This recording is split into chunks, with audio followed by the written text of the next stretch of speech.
সাথে বলেন ইয়্যাকা না'বুদু ওয়া ইয়্যাকা নাস্তাঈন ইহদিনাস সিরাতাল মুস্তাকিম সিরাতাল লাযীনা আন'আমতা আলাইহিম গায়রিল মাগদুবি আলাইহিম ওয়ালাদ-দাল্লিন।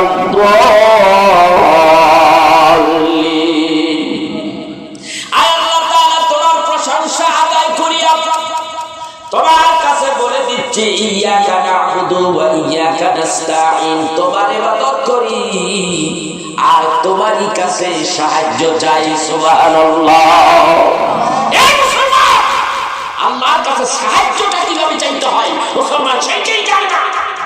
মুসলমান গোসল, তার উপর গোসল ফরজ হয়ে গেছে, গোসল ফরজ, সে কিভাবে পবিত্রতা অর্জন করবে সেই সংখ্যা জানে না। কিভাবে ওযু করতে হয়, কোনটা আগে হবে, কোন পা আগে ধুইতে হবে, কোন হাত আগে ধুইতে হবে, মাথা কিভাবে মাসা করতে হবে, এমন মুসলমান এখনো রয়েছে। 4-5টা পোলাপান অথচ ওযু করতে পারে না, আছে না? এমন লোক এখনো রয়েছে, সূরা ফাতিহা পর্যন্ত বলতে পারে না। বাদরামি করো, আল্লাহর কাছে একদিন জবাবদিহিতা করতে হবে। বাঁচতে পারবা না, আল্লাহর কাছে জবাব দিতেই হবে। সেই জন্য বলবো, কেউ বাড়িতে বসে না থেকে মেহেরবানি করে মাহফিলে আসেন, আর আল্লাহর কাছে বলেন যত অপরাধ করছেন। আপনি কি অপরাধ করেছেন আল্লাহ জানে, আর আপনিও জানেন, আমি জানি না, আপনার আশিপাশি কেউ জানে না, আপনি জানেন। আল্লাহর কাছে বলেন, আল্লাহর কাছে বলেন, আল্লাহর কাছে ক্ষমা চান। আল্লাহ বলে ক্ষমা, আমি দয়াবান, আমি রহমান, আমি রহিম, আমার কাছে তুমি ক্ষমা চাও। ওয়া ক্বালা রাব্বুকুম উদউনি আস্তাজিব লাকুম, তোমার দরখাস্ত মঞ্জুর হবে, তোমাকে আমি ক্ষমা করে দেব। আস্তাগফিরুল্লাহ ইন্নাল্লাহা গফুরুর রহিম, তুমি তওবা করো, তওবা করলেই আমি তোমাকে ক্ষমা করে দেব। আল্লাহু আকবার। তোমার হৃদয়ের মধ্যে বেয়াদবির বাসা বেঁধেছে, তোমার হৃদয়ের ভিতরে অহংকারের বাসা বেঁধেছে, তোমার হৃদয়ের ভিতরে রুক্ষ মেজাজ। একজন অপরাধ করেছে, সে বারবার তোমার কাছে ক্ষমা চায়, তুমি ক্ষমা করো না। আর আল্লাহ বলেন বান্দা হাজার অপরাধ করলে একবার খালি বল আস্তাগফিরুল্লাহ, আমি আল্লাহর কাছে সারেন্ডার কর, সাথে সাথে আমি তোকে মেরে মাফ করে দেব। তিনি বলেন দয়াবানদের চাইতো দয়াবান। আল্লাহ কত মেহেরবান। সেই জন্য ভাইরা সবাইকে বলবো, আপনার আমার ইসলাম পৃথিবীর মধ্যে সবচাইতে শ্রেষ্ঠ, ঠিক না ঠিক? আমার আপনার যে ধর্ম, এই ধর্মের উপরে পৃথিবীতে কোনো ধর্ম নাই। আছে কত ধর্ম বলবেন, হাজার বলবেন, হাজারে হাজারে ধর্ম বলবেন, কোন ধর্ম আমার ধর্মকে ওভারটেক করতে পারে না, ঠিক কিনা ধরে করেন? আল্লাহ সে কথা কোরআনে এইভাবে বলেন, হুয়াল্লাযী আরসালা রাসূলাহু বিল হুদা ওয়া দীনিল হক লিইযহিরাহু আলাদ-দীনি কুল্লিহি ওয়া কাফা বিল্লাহি শাহীদা। হে রাসূল, আমি আপনাকে দ্বীনি হকের উপরে প্রতিষ্ঠিত করে দুনিয়ায় পাঠাইলাম, আর এমন একটা ধর্ম আপনাকে দিলাম যেই ধর্মটা বিজয়ী ধর্ম, পৃথিবীর শ্রেষ্ঠ ধর্ম, যেই ধর্মের নবী হলেন আপনি মুহাম্মাদুর রাসূলুল্লাহ। ওয়াল্লাযীনা মা'আহু আশিদ্দাউ আলাল কুফফার। হে রাসূল, এমন ধর্ম দিলাম পৃথিবীতে, এই ধর্মের চাইতে শ্রেষ্ঠ ধর্ম আর হতে পারে না, কারণ এই ধর্ম হলো আমি আল্লাহর একমাত্র মনোনীত ধর্ম, ঠিক না? ইন্নাদ-দীনা ইনদাল্লাহিল ইসলাম। আল্লাহ কয় নিশ্চয়ই আমি আল্লাহর কাছে আমার সবচাইতে প্রিয় এবং মনোনীত ধর্ম হলো একমাত্র ইসলাম। ইসলাম হলো আমাদের দ্বীন ব্যবস্থা। সেই ইসলামকে আপনি এত ছোট করে দেখতেছেন। এই ধর্ম, এই দ্বীনের জন্য সাহাবীরা কত কষ্ট করেছে, পয়গম্বররা কত কষ্ট করেছে। আমার একটা কথা মনে পড়ে গেল, হযরতে বেলাল নবীজির একজন সাহাবী, কালো করে লোক, মানুষটা ছিল কালো রঙের। হযরতে বেলাল রাদিয়াল্লাহু তাআলা, যেই বেলাল ইসলাম গ্রহণ করলেন, বেলাল ছিল উমাইয়া বিন খালফের কৃতদাস, গোলাম ছিল। এই গোলাম তার কাজ কর্ম করে দিত, সব কাজ করে দিত। একদিন তিনি ইসলামের দাওয়াত তার কাছে এসে গেল, আল্লাহ তার কাছে পৌঁছে দিলেন। ইসলাম সুন্দর, ইসলাম ভালো, এই ধর্ম মুক্তির ধর্ম, এই ধর্ম নাজাতের ধর্ম। এইভাবে তার কাছে এই কথাগুলি কিভাবে আল্লাহ এনে দিলেন। হযরত বিলাল বলেন, এই ধর্মের প্রতি আমার মনটা এত নরম হয়ে গেল, এই ধর্মের প্রতি আমার মাথা নিচু হয়ে গেল, আমি তখনই পড়ে নিলাম লা ইলাহা ইল্লাল্লাহু মুহাম্মাদুর রাসূলুল্লাহ সাল্লাল্লাহু আলাইহি ওয়াসাল্লাম। কলেমা পড়লেন হযরত বিলাল, যখন কলেমা পড়লেন হযরত বিলাল ইসলাম গ্রহণ করলেন।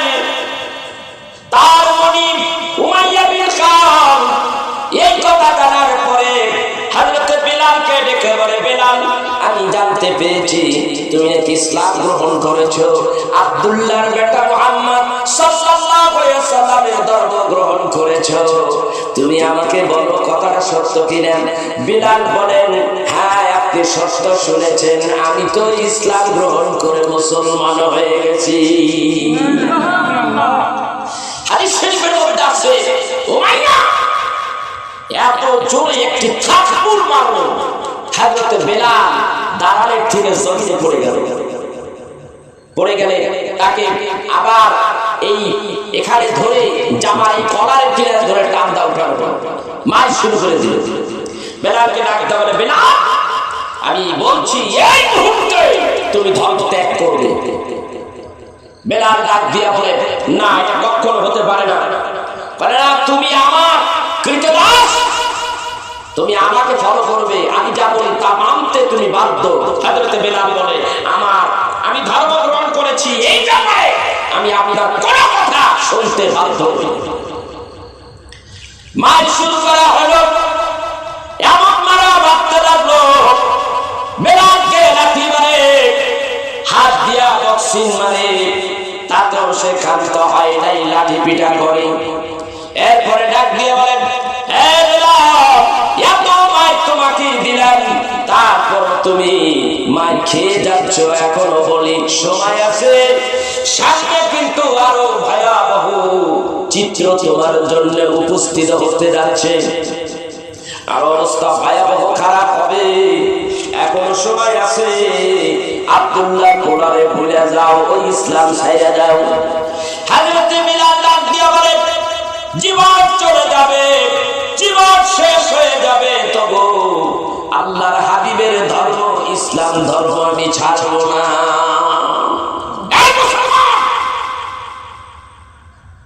ঘরে শূন্য মুসলমান, ভাতে বাজারে ভিড় জমে না মুসলমান, তোমার কাজ দিয়ে সময় চলে যাচ্ছে, তুমি সময়ের গুরুত্ব দিলে না। ভালো করে শোনো, হযরত বিলাল এই তোমার আমার এই ধর্মের জন্য কত কষ্ট করেছে। হযরত বিলাল বলে দিলেন, ও আমার মালিক, জীবন চলে যাবে, তবু আমি ধর্ম ছাড়ব না, আল্লাহকে ভুলবো না, মদিনা কাবলিওয়ালা নবী ধর্মকে ছাড়ব না। আমনি হযরত বিলালের হাত পা বেঁধে ফেলা হলো। কিছু বকাইটা ছেলেরা আছে, ইয়াং পোলাপান আছে না নাই? আপনাদের দেশে আছে না নাই? দেখবেন হুন্ডা তাদেরকে দিছে, পোলাপান হুন্ডা চালায়, বেমাত্রা হুন্ডা চালায়, মানুষের পায়ের উপর দিয়ে তুলে দেয়, এমন বেয়াদব মার্কা আছে না নাই? ধরে ধরে জিজ্ঞাসা করা হয়, এত জোরে হুন্ডা চালাস? আমি তো ব্যথা পাইছি, এই কথা বলার জন্য নাই, এই বড় বড় চোখ করে যায় আছে না নাই? সমাজের মধ্যে এমন ধরনের পোলাপান আছে যাদের কাছে ধর্মের কোনো কাজ কারবারই নাই। ওই জমানায় এমন ইয়ং ছেলেরা ছিল, হযরতে বেলাল ওই পাগলা মার্কা বিয়াদব মার্কা কতগুলি যুবকের হাতে বেলালকে হাত পা বেঁধে ছেড়ে দেওয়া হলো। উমাইয়া ডাক দিয়ে বলে, হে যুবকেরা, আই হযরতে বেলাল যতক্ষণ পর্যন্ত ইসলাম ছাড়বে না ততক্ষণ পর্যন্ত উত্তপ্ত বালুর ভিতরে তোমরা শেষরাইয়া টানতে থাকো। সকাল থেকে সন্ধ্যা পর্যন্ত টানা হলো। হযরতে বেলালকে নিয়ে আসা হলো। বিকাল বেলা একেবারে শেষ বেলায় নিয়ে আসা হলো উমাইয়ার বাড়িতে নিয়ে আসা হলো। উমাইয়া এত মারা মারলাম, উত্তপ্ত বালুর মধ্যে দিয়া দেহটা শূন্য, কোনো গায়ে কাপড় নাই, এমন অবস্থায় টাইনা সারাদিন টানলাম। আর মাঝে মাঝে জিজ্ঞাসা করলাম, এখনো সময় আছে, ইসলাম ধর্মটা ছেড়ে দে, তাহলে এই বিপদ থেকে তুই বেঁচে যাবি। সে আমাদের কোনো কথাই শোনে না, তার ভাষাই একটা আহার আহার আহার। বাইরে আমার বন্ধুরা আমার উমাইয়ার কাছে ডাক দিয়ে বলে, ও উমাইয়া, এত চেষ্টা করলাম, আমার দ্বারা সম্ভব হলো না, আমরা কেউ পারলাম না, এবার আপনি কি করবেন? উমাইয়া ডাক দিয়ে বলে, একটা কাজ করো, ঠিক করো মরুভূমি বালুর উপরে লোকটারে শোয়াইয়া দাও।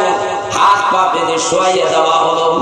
আপনি একেবারে অনেক বড় একটা পাথর তার বুকের উপরে চাপাইয়া দেওয়া হলো। এমন জোরে, এত ওজন একটা পাথর তার বুকের উপরে চাপাইয়া দেওয়া হলো।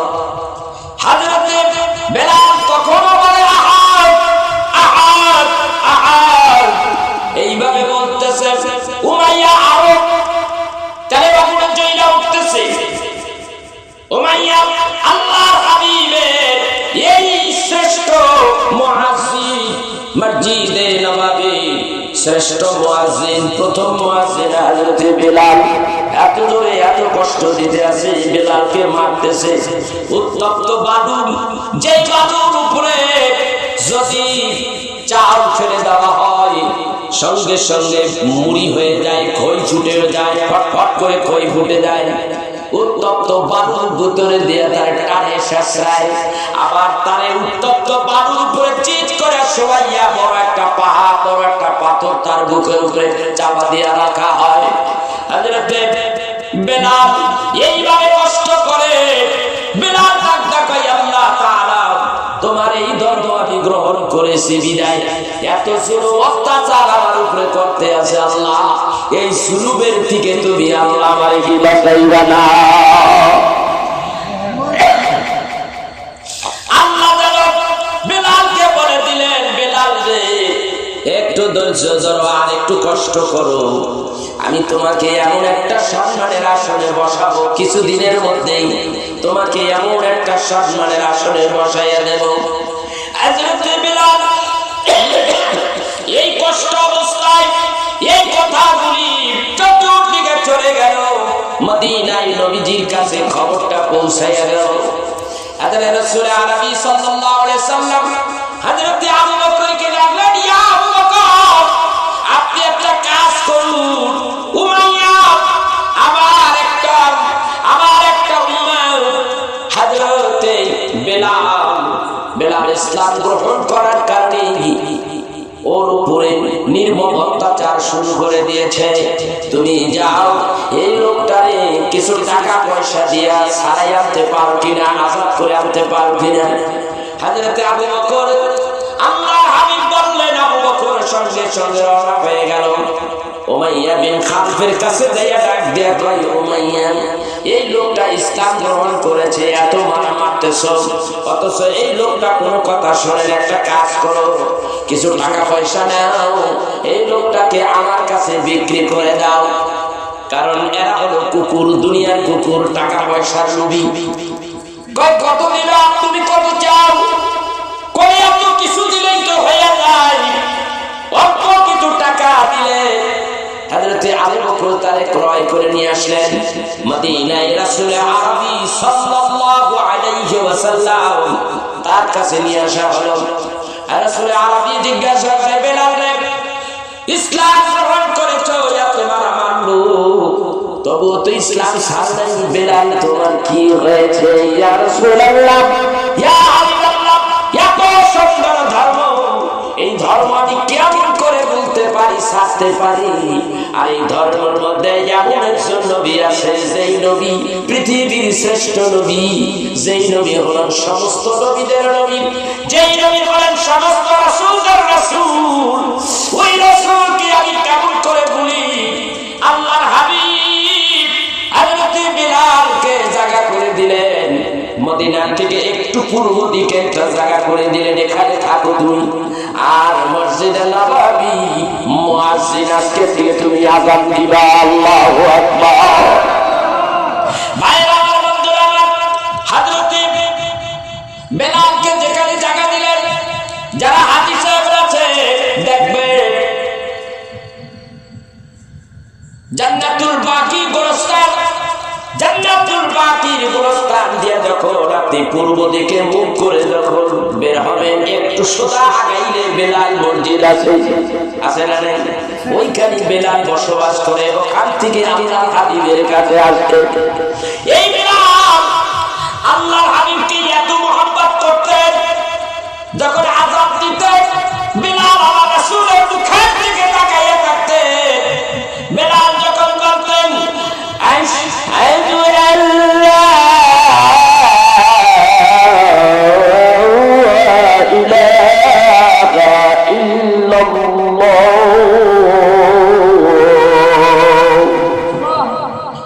আশহাদু আল্লা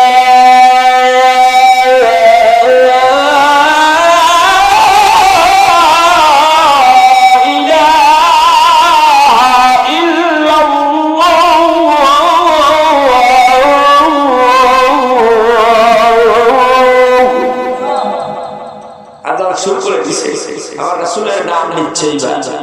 আশহাদু আন্না মুহাম্মাদার রাসূলুল্লাহ,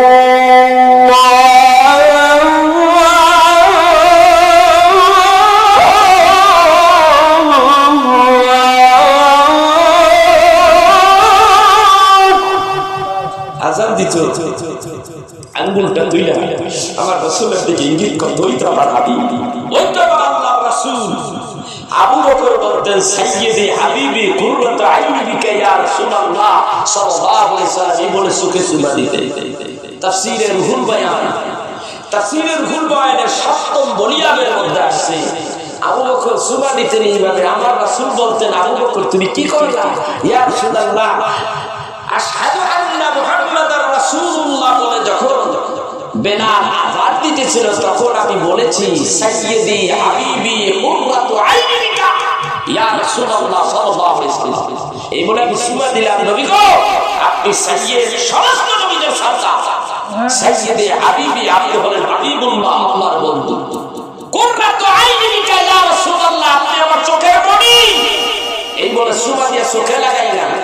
আমার নবী বলে, আমার আবু বকর যে কাজটা করলো, এই কাজটা যদি কোনো ব্যক্তি করে, তাহলে আমি আল্লাহর নবী কিয়ামতের দিন মানুষগুলিরে খুঁজবো, খুঁজে খুঁজে সুপারিশ করে জান্নাতে পাঠাইব। আল্লাহু আকবার। এরপরে তাফসীরে জালালাইন শরীফে সর্বপ্রথম 12 নম্বর হাসিয়া, ইন্নাল্লাহা ওয়া মালাইকাতাহু ইউসাল্লুনা আলান নবী, সূরা আযমের এই আয়াতে কারিমা ব্যাখ্যা হাসিয়া, হাসিয়ার মধ্যে আছে, যদি কোনো ব্যক্তি এই নাম শুনে এইভাবে সুমা দেয়, সুমা দিয়া যদি চোখে লাগায়, এই মানুষটাকে যদি তার অদৃষ্টিতে থাকে যে সে একদিন অন্ধ হয়ে যাবে, অন্ধত্ব খণ্ডিয়ে দেওয়া হবে, জীবনে আর কোনোদিন সে অন্ধ হবে না, চোখের আলো ফুরাবে না, চোখে কম দেখবে তাও হবে না, বরং আরো উন্নত হবে, কিন্তু আর চোখের পাওয়ার নষ্ট হবে না। এই হাজিয়ার মধ্যে লাগে কিয়ামতের দিন আল্লাহ তাআলা রাসূল হাবিবুল্লাহ নবীর এই মানুষটাকে সুপারিশ করে জান্নাতে পাঠাইয়া দিবেন।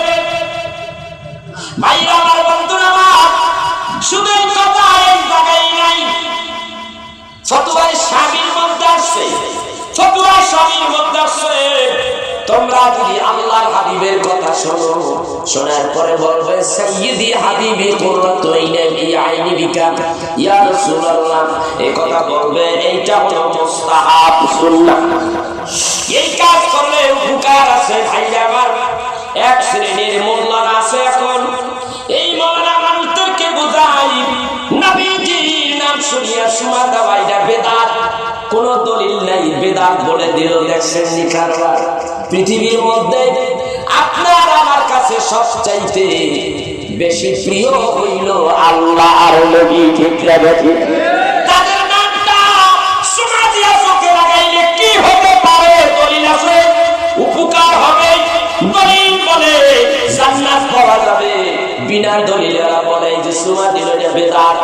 আমি বলবো যে ব্যক্তি দলিল খণ্ডন করলো, মিথ্যা কথা জাতিরে বুঝাইল, এই মানুষটা ধ্বংসপ্রাপ্ত হবে। এই মানুষটার মুসলমানিত্ব আছে কিনা সন্দেহ আছে, সন্দেহ আছে ভাই আমার। সেজন্য বলবো রাসূলকে মহব্বত করতে হবে, ভালোবাসতে হবে, দ্বীনকে ভালোবাসতে হবে। এই দ্বীনের জন্য কতই না কষ্ট করেছে আল্লাহর হাবিব। আমি আরেকটা শ্লোক আপনাদের সামনে তুলে ধরতে চাই। রাসূল আরবি সাল্লাল্লাহু আলাইহি সাল্লাম মদিনা শরীফ, এই তো আমি কিছুদিন আগে মদিনা শরীফ থেকে ঘুরে আসলাম, মক্কা মদিনা থেকে ঘুরে আসলাম। এখান থেকে কুয়েত এবং ওমান, এই কয়েকটা দেশ থেকে আমি ঘুরে আসলাম। আমার যেখানে থাকতে সেই জায়গাটা দেখে আসলাম, মা ফাতেমার বাড়িটা দেখে আসলাম। আমার রাসূল মদিনার বাইরে দ্বীনের দাওয়াতের জন্য 14 থেকে 20 দিন 20 দিন দ্বীনের দাওয়াত দেওয়ার জন্য, তাবলীগের দাওয়াত। এই যে বর্তমান যে তাবলীগ আমরা এটা না, এটাই হলো সত্যিকারের তাবলীগ, যে তাবলীগ রাসূল কাফেরদের কাছে পৌঁছে দিয়েছে, ঠিক কি না? তাবলীগ সত্যিকারের তাবলীগ, যে এটা মুসলমান কাফেরের কাছে পৌঁছে দেবে, এটাই হলো তাবলীগ। আর ওয়াজ করে মানুষদেরকে বোঝানো, এইটা হলো ক্লাস, তালকিন দেওয়া মানুষদেরকে, কিছু এটার কি বলে ফ্রেশ করা, আবর্জনা পরিষ্কার করে দেওয়া। তুমি যে কাজ করতেছো, ভুল করতেছো, নামাজ পড়ো না, নামাজ পড়ো, হারাম খাচ্ছ, হারাম ছেড়ে দাও, হালাল খাও, ইত্যাদি। এইভাবে মানুষদেরকে বোঝানো, ওয়াজের মাধ্যমে মানুষদেরকে একটু শিক্ষা দেওয়া হয়। তো ভাইরা, দ্বীনের নবী আজকে 14 দিন মতান্তরে 20 দিন মদিনায় নাই, দ্বীনের দাওয়াতের জন্য কোন একটা দেশে চলে গেছেন, মদিনার বাইরে। এমন সময় 14 দিন মতান্তরে 20 দিন পরে আল্লাহর হাবিব মদিনায় আসলেন। সাহাবীদেরকে নিয়ে মসজিদের ভিতরে ঢুকে নামাজ আদায় করলেন। হযরত বিলাল আপনি দৌড়ে আসলেন, নবীজি মদিনায় আসলেন। নবীজি মদিনায় আসছে, হযরত বিলাল নামাজ পড়ে নবীজির কাছে চলে গেলেন। ইয়া রাসূলুল্লাহ, ইয়া হাবিবাল্লাহ, আপনি কি খবর রাখেন? ইয়া রাসূলুল্লাহ, ইয়া হাবিবাল্লাহ, আপনি কি খবর রাখেন? মা ফাতেমার বাড়ির খবর রাখেন নবীজি। হযরত রাসূল আরবি সাল্লাল্লাহু আলাইহি সাল্লাম বলেন, বিলাল কেন, কি হয়েছে আমার ফাতেমা? ইয়া রাসূলুল্লাহ, ইয়া হাবিবাল্লাহ, জলদি বাড়ি যান, মা ফাতেমার খবর লন নবীজি। মা ফাতেমা অনেক অসুস্থ। আল্লাহর হাবিব একেবারে অস্থির হয়ে গেছে, দৌড়াইয়া চলে গেলেন। মা ফাতেমার বাড়ির দরজার কিনারে দাঁড়াইয়া আওয়াজ দিলেন। বাড়ির ভিতরে সশরীরে ঢোকা করতে জায়েজ নাই।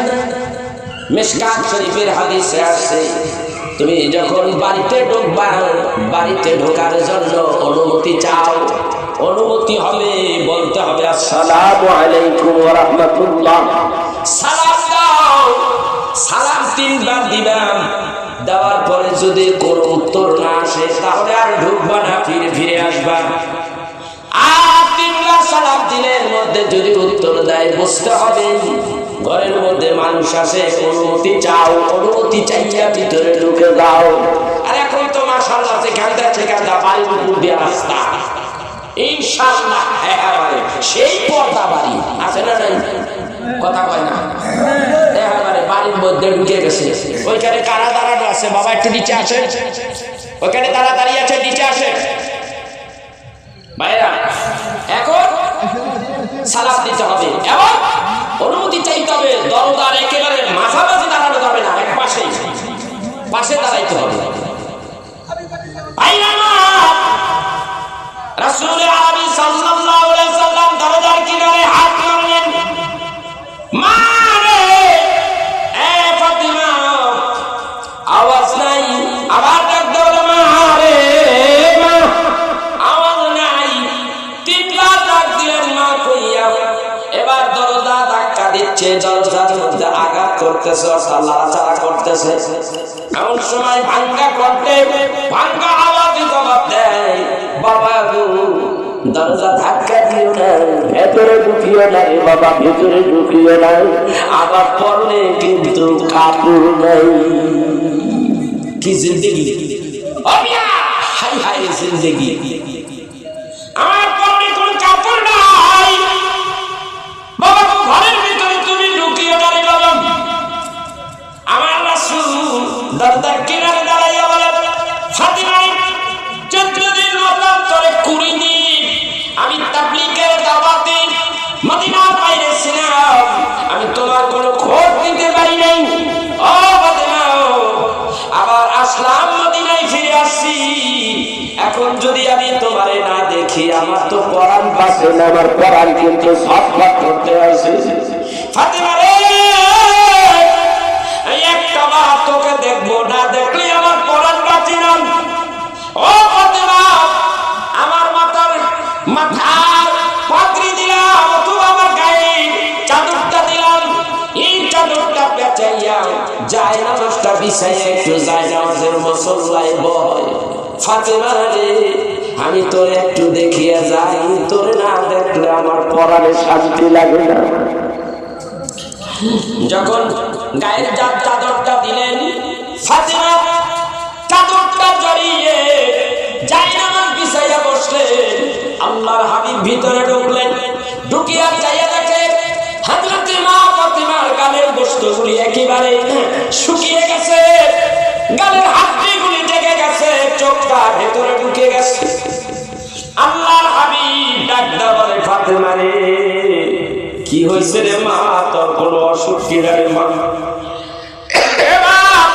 তোর কোনো অসুখ কি না? কি হয়েছে তোর গায়ে? কি কোনো জ্বর হয়েছে? এইভাবে বাবা বারবার ফাতেমারে জিগায়। ফাতেমা ডাক দিয়ে বলে, বাবা নেই, ও বাবা তোমাকে বলি একটু পানি আর একটু খুরমা খেজুর খাইয়া বাবা কয়েকদিন বেঁচে থাকা যায় রে বাবা। আজকে 14 দিন আমার চুলায় আগুন জ্বলে না, 14 দিন খাবার নাই। আপনার জামাতা হযরতে আলী কাজের সন্ধানে বাইরে বাইরে দৌড়াদৌড়ি করে, কোথাও কাজ পায় না, খাবার আনতে পারে না, না খাইয়া 14 দিন পার করেছি। এইভাবে চিৎকার দিয়ে আমার রাসূলের মাথা, রাসূলের বুকের সঙ্গে নিজের মাথাটা টেক লাগাইয়া কাঁদে আর কাঁদে। আল্লাহর হাবিব ডাকতে বলেন, ফাতেমা রে, কান্দিস রে ফাতেমা, তুই যদি এইভাবে কাঁদোস আমি রাহমাতের নবীর কলিজা ছিঁড়ে যায়।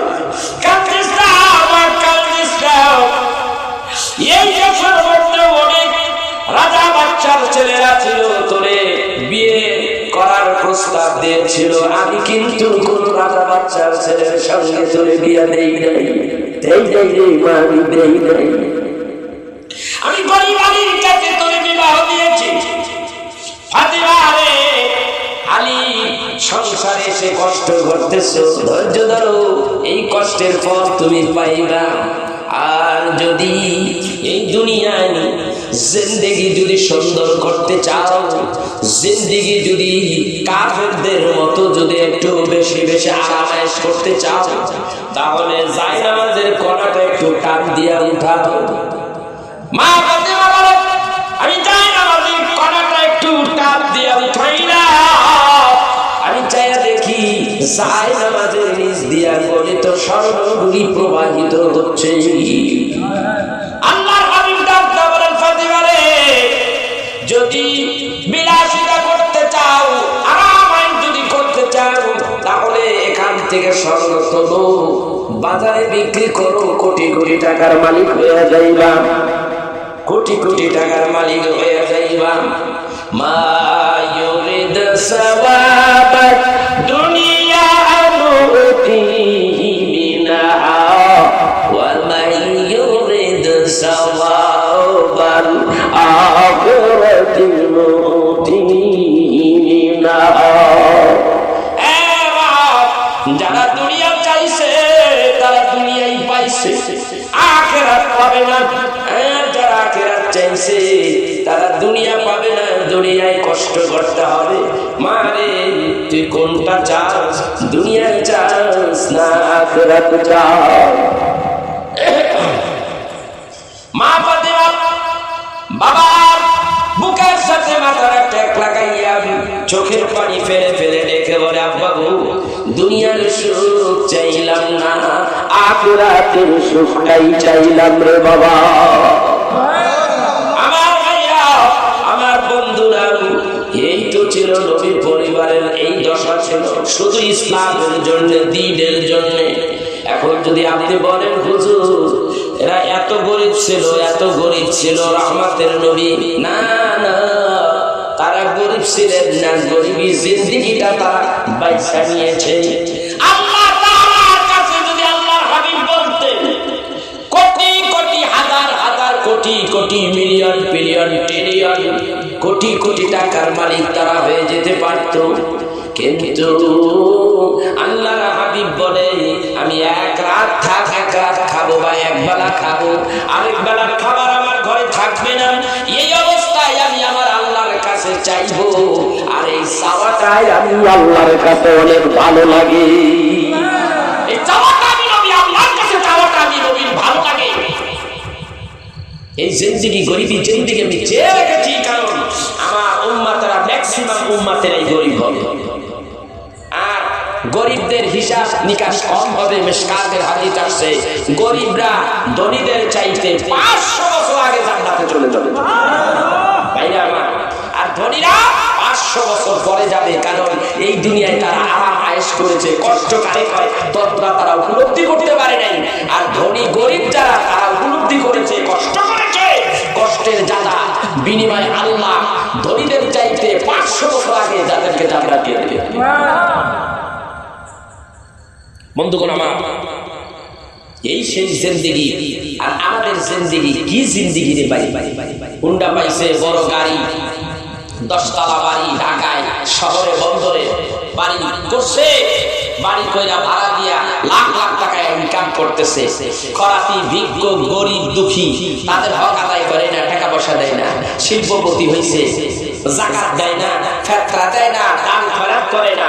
বুঝবা দুনিয়া থেকে বিদায় হওয়ার পরে, মৃত্যুর পরে বুঝবা খেলা কারে কয়।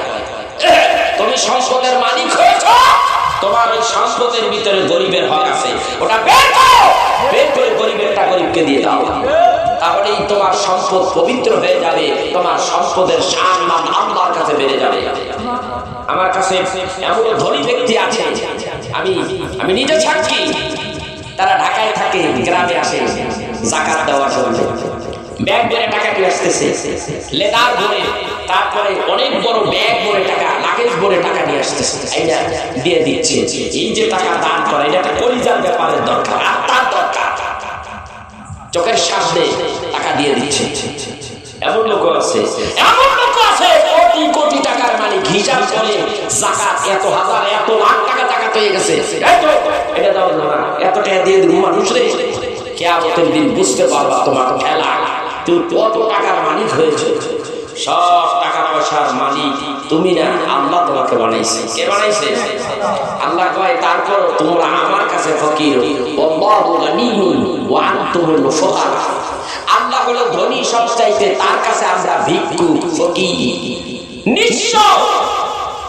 আল্লাহ তোমাকে ধন সম্পদ দিয়া তোমার পরীক্ষা দিচ্ছে। এই পরীক্ষায় তুমি যদি উত্তীর্ণ না হতে পারো, তোমার জায়গা হবে জাহান্নামে। পরীক্ষা দিচ্ছে, ঠিক না ঠিক? কত মানুষ রাজা বাদশা ফকির বানাইছে, রাস্তায় ভিক্ষা করাইছে। গুলশানে বাড়ি ছিল, আল্লাহ তাআলা অহংকারের কারণে তাদেরকে সেই 10 তলা 20 তলা থেকে টাইনা কানের টোকা ধরে ভিক্ষা থালা হাতের মধ্যে দিয়া তারপরে ঢাকা শহরের মধ্যে তা ঘুরাইছে। আছে না এরকম নসিব? অনেক আছে, অনেক অনেক।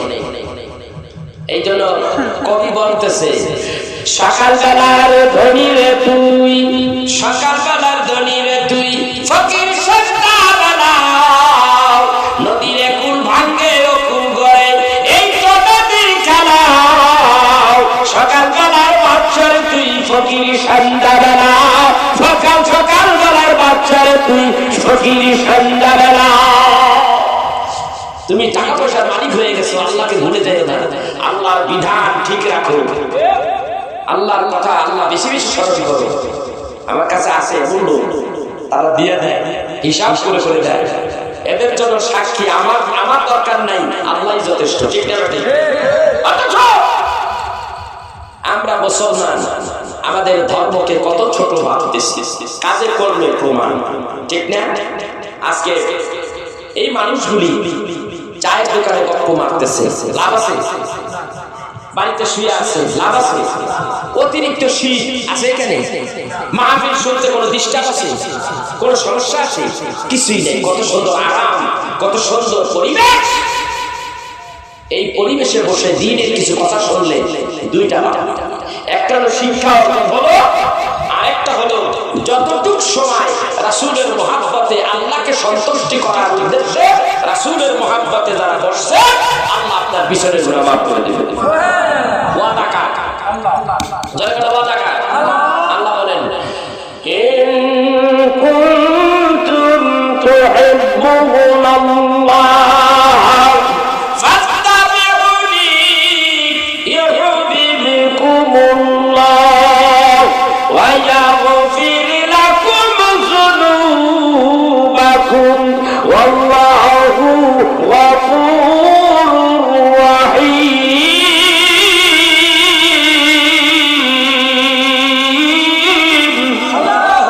আল্লাহ ডাক ডাকায়, তোমরা যদি আমি আল্লাহকে পাইতে চাও তাহলে আমার বন্ধুরে ভালোবাসো, আমার বন্ধুর ইত্তেবা করো, অনুসরণ অনুকরণ করো। যদি আমার বন্ধুকে ভালোবাসতে পারো তাহলে শুনে নাও, আমি আল্লাহ ইউহিব্বুকুমুল্লাহ ওই মানুষটার উপরে খুশি হয়ে যাই। খুশি হইয়াও ওয়ায়াগফির লাকুম যুনুবাকুম, আমি আল্লাহ তাআলা আমার হাবিবকে ভালোবাসার কারণে তার উপরে রাজি হয়ে যাই, খুশি হয়ে যাই। আর বিনিময়ে আমি আল্লাহ তাআলা তার জীবনের সব গুনাহগুলি মাফ করে দেই। যেরকম কার কথা? আল্লাহর কথা। আজকে এখানে কতক্ষণ বসবো? যতক্ষণ বসবো, 1-2 ঘন্টা বসবো। এই 2 ঘন্টা আমার হায়াতের মধ্যে আসে না নেই? আকাম কুকাম যত আসে সিরিয়াল বাই সিরিয়াল চলছে। আবার মাঝে মাঝে কিছু নামাজ কামাজ আছে, আছে না নেই? আছে। আবার দেখা যায় দিনের অত তারিখের অত 2 ঘন্টা ওয়াজের মধ্যে আছে। আবার কিছু উল্টা পাল্টা হয়েই গেছে, দিনের অত তারিখের মতো অত ঘন্টার মধ্যে একটু অপরাধ হয়ে গেছে। অত ঘন্টার মধ্যে অত ওয়াক্ত নামাজ পড়ে ফেললো, অত ঘন্টার মধ্যে দান খয়রাতের মধ্যে সময় ব্যয় করলো, অত তারিখের ওই দিনের মধ্যে এই কয়েক ঘন্টা সে দিনের কাজে ব্যয় করে ফেললো। সেই মানুষটাকে আল্লাহ তাবারক ওয়া তাআলা, ওই মানুষটা আসবে আল্লাহর কাছে, তওবা করবে, আল্লাহর কাছে ক্ষমা চাইবে। আল্লাহ বলেন ওই মানুষটাকে ক্ষমা করে দেওয়া আমি আল্লাহর জন্য ওয়াজিব হয়ে যায়। আমি চাই না আমার বান্দারা জাহান্নামে চলে যাক, আমি বান্দা তৈরি করেছি।